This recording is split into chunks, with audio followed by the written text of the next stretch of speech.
Hello, sports fans. Jim Sproul here with Mike Dugan for VIP Sportsnet. Today we're going to be talking about NFL news, and nowhere better to start, Michael, I guess, than the Big Apple. Big news coming out of there, the benching of New York Giant legend quarterback Eli Manning for the rookie Daniel Jones. It's so funny how fate is, right? They booed them out of town for drafting him. Say that they're crazy, they're nuts. Oh yeah. We're never gonna watch the Giants. We're gonna. Then after one preseason game, they loved him. Then after the preseason, he should be starting. Yeah. So how do you reward a 15-year veteran quarterback, two-time Super Bowl champion? You think the move was good to do now because they're playing kind of not a rivalry, kind of a puff team in Tampa? I'm not saying Tampa is light, but you go to... Well, you're going to have to do it at some point. Remember, we talked about this on our preview show. We probably predicted second or third game, and why not? You're 0-2. You weren't very competitive in your last one. Eli they've got him a better line and everything. They're through two games, they're the fourth best offensive line in the NFL on a pressure rate over expectation, according to Pro Football Focus. So they've what Gettleman did. We talked about it. Solder and what's the kid from UTEP, and then going and getting Zeitler and their center and Remmers, and just they put the pieces there to give him a pocket. They got a strong running game, and Eli I don't know. He worked hard. He did everything, to come in and make it happen. But just Father Time just came early for him. But, it's Daniel Jones is going to, he's going to open up the offense. Fritz Shermer, has some RPOs in his playbook, and they're finally going to get to run them.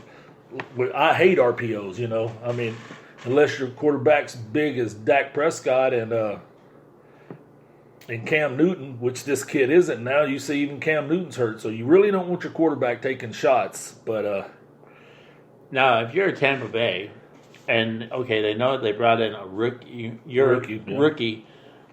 Why don't you tell your defense, they're going to run the ball more this game than the last game? They're going to run it. They're going to do a lot of play action. I would assume. The receivers aren't strong, but when you're a young quarterback like that, you want a strong offensive line, a strong running game, and you want a tight end.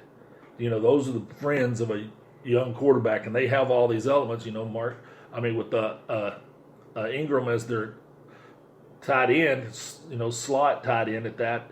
These guys, all the things are there except for the explosive wide receivers, so I think this is a move that they have to make. Sure, there's going to be growing pains, but are they doing it to make them look better, or do you think they're making them? Or do you think they're catering to the New York pressure because that is such? No, Gettleman, he's proved he don't care what they say. He just doesn't. Like I said, if he cared about that, he wouldn't have drafted the kid with the 6th pick. He wouldn't have done that. Was he worth the 6? If you could read it, would you have picked him? The 6? Who is it? Pro Football Focus or somebody had him rated as a 3rd round pick.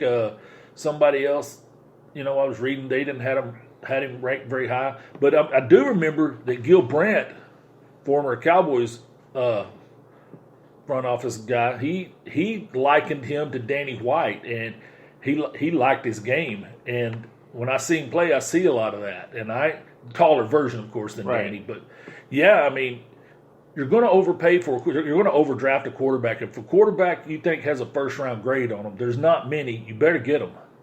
And they believed in this guy, and just, why wait? Get him. Draft him. Because somebody else is going to take him, so why not go ahead and just get him, get your guy, and let's go. So if you're the coach and you have a rookie quarterback starting on Sunday, what advice would you give him?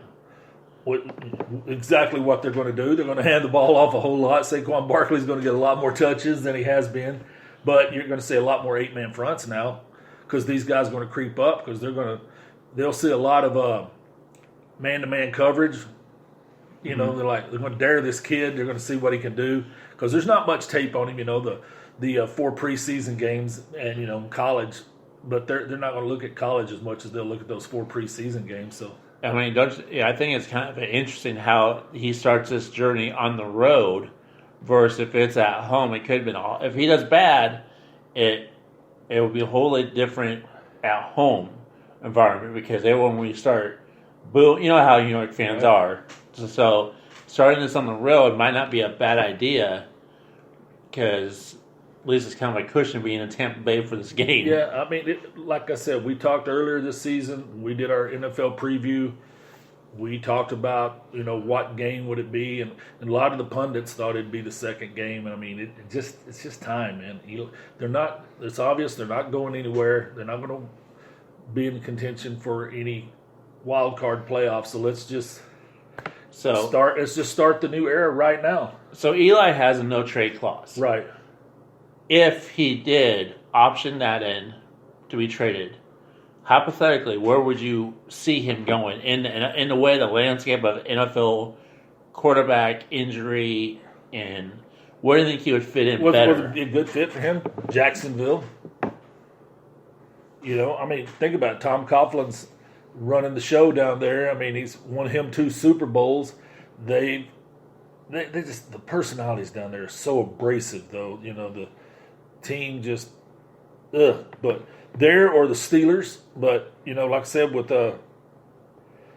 their former head coach down there, that might be the place for him to go. What about him going to Pittsburgh? Yeah, I said Pittsburgh. I keep hearing Nate Sudfeld maybe. The Eagles' backup quarterback. Maybe the Steelers taking a run at him, but or would you? Because the injury stuff going on in the Jets organization. No, they wouldn't. They wouldn't spend. You're not going to spend that kind of resources it takes to get that guy when you have a first round pick at quarterback like that. No, those guys, they'll be looking at the retreads, the Paxton Lynches and people like that. They're not going to. So do you think Eli will help motivate and train I expect him to be a pro. Yeah. So remember, this kid was friends with them. Right. So where do you see Eli next year? Do you see him retiring, or do you see him actually doing what they did to Peyton Manning? Peyton Manning kind of rebirth in Denver. Yeah, just depends on Foles. It depends on that. But yeah, I mean, why not Jacksonville? I mean, they need a quarterback. Tennessee, maybe. Well, I mean, how many resources do you want to have down there?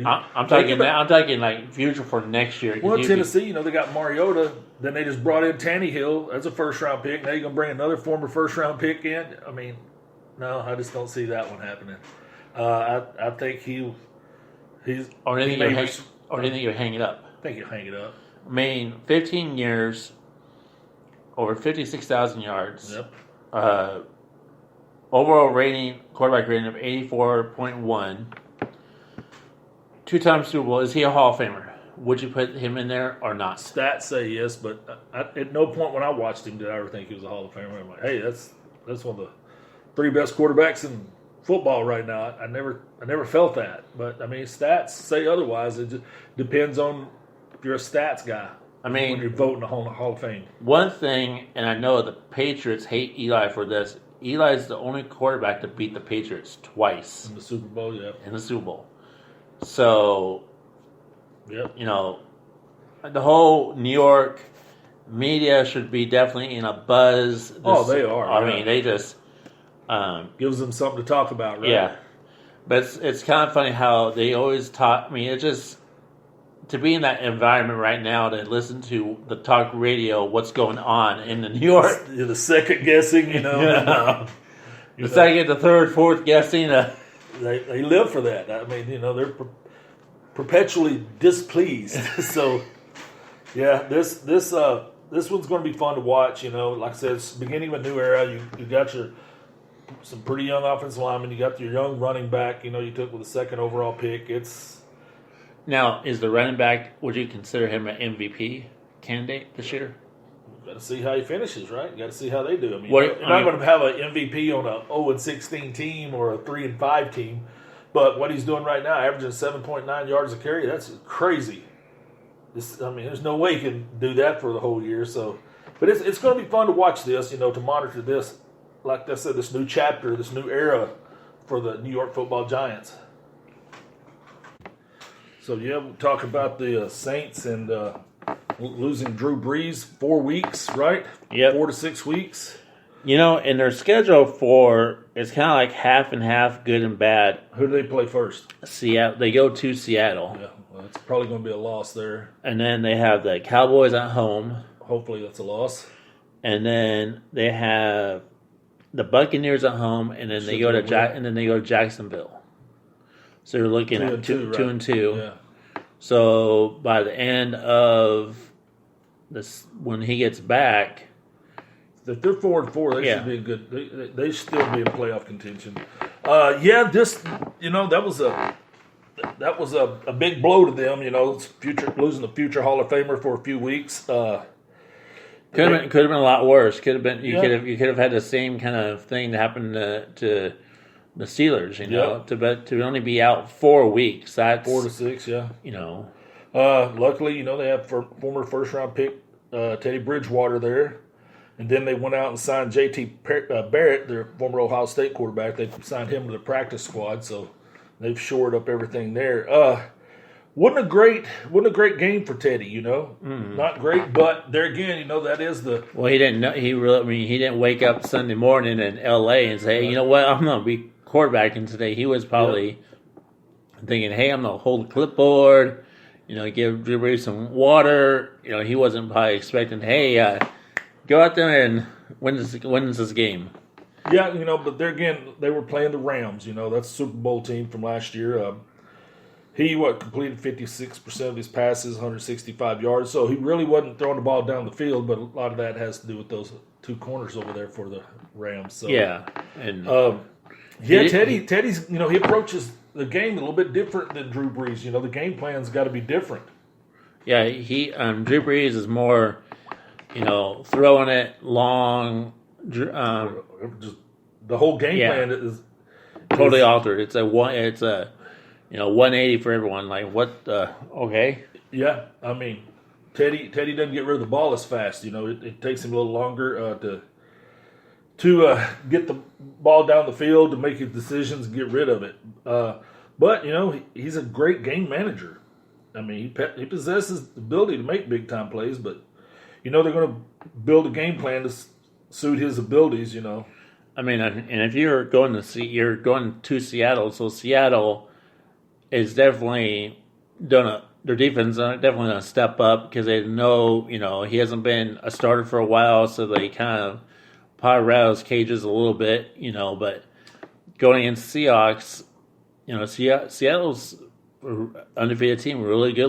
Going up there is going to be hard. Thing about Bridgewater, he has some quick and concise throws into the flats, and he can extend plays with his legs. He has a strong arm, but he just didn't look that great. But there again, he didn't get the first quarterback reps, QB1 reps this past week. But this week he'll get all the reps. He'll get all the tutelage from Sean Payton, and they'll design a game plan around his strengths.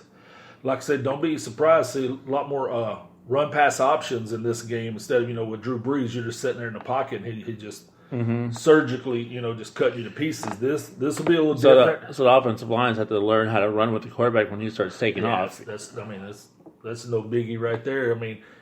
They're used to doing that from their college days because a lot of them they did that in college. But it's Teddy. Like I said, he is high pedigree, first round pick for the Vikings. You have them winning tonight? This weekend? No, gosh, no. That's probably why they will, because I don't. No one has them winning, out there in Seattle. Seattle's it's tough. 2-0 start. They're going to beat the Steelers like they did on the road. They're coming home. The Saints did upset them there a few years ago in the playoffs. I remember that was a big deal. But, I just think that time they get this going, getting Bridgewater hooking up with Michael Thomas and getting that rapport built up, I think they'll be ready by the time they play the Buccaneers. That has a way of healing wounds. Yep. and I think they can get it more into their offense. But yep, next game.